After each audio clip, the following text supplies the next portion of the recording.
Hello everyone. So today I want to address how I connect to the gods. This is a question I get quite often. People will ask me, how do I connect to the gods? People will ask me how to connect to particular gods like Kalima or Odin or Flair or some other Deva that is of a lower caliber than Kalima and Shiv. Or some people will ask me how to connect to gods that are ancient but also of a different flavor than the gods that I've mentioned. But before we try to connect with any divine being, such as a god, or even a demigod, or even a spiritual being that is not godlike, we have to truly understand ourselves, what we want, what we need, and what our soul's aim is. Now, we all have a soul, but just because we each have a soul doesn't mean that we know that soul. The soul is the part of us that is eternal, that is everlasting, that records everything that we do and experiences everything that we do and will eventually go back to the grander ocean of soul once all of this is worked out. Now, our ego is furthest from the soul. Our spirit is closer, the life force, but it is still not the soul. So, in order to get in touch with the soul, we have to meditate. We have to pray to the gods, of course, but in an inward fashion. It shouldn't be an external communication, it's to be an internal communication.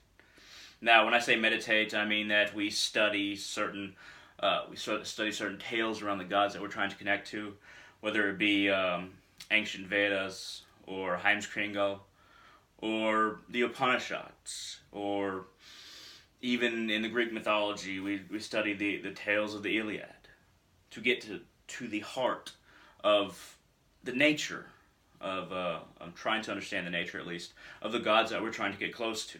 And study is a very important part.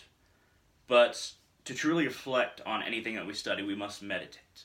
We must sit, we must look inwardly and find that inner gateway within our hearts and within our minds to gaze that which is beyond the material, because we feel very much trapped in this material body, this material world, this material existence.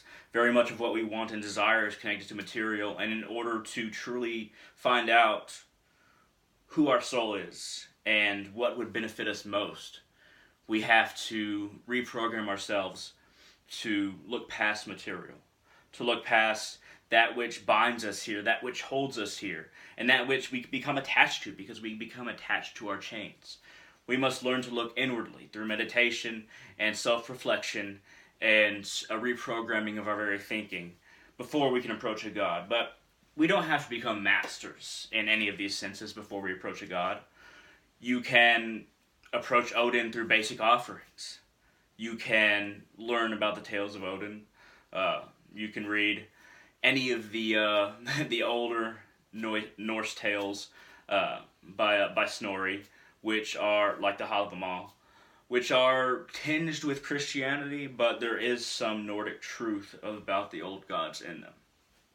Of course, the Upanishads talk about the soul as a whole, and that's in Hinduism, you could say. And the Upanishads also talk about every soul's connection. And that learning is very important for understanding ourselves if we're looking to go towards the more eastern side.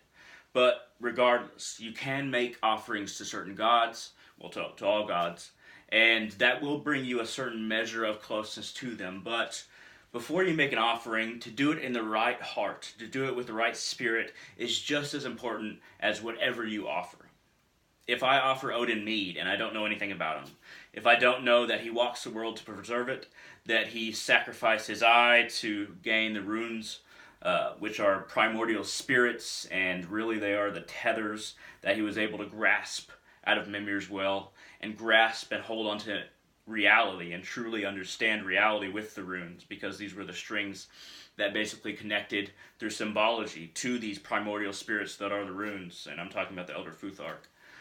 If we don't understand things like that, if we don't understand deep-seated lessons like that, then our offering will not be in the proper spirit with the proper understanding. And having the proper understanding before you make an offering is very important.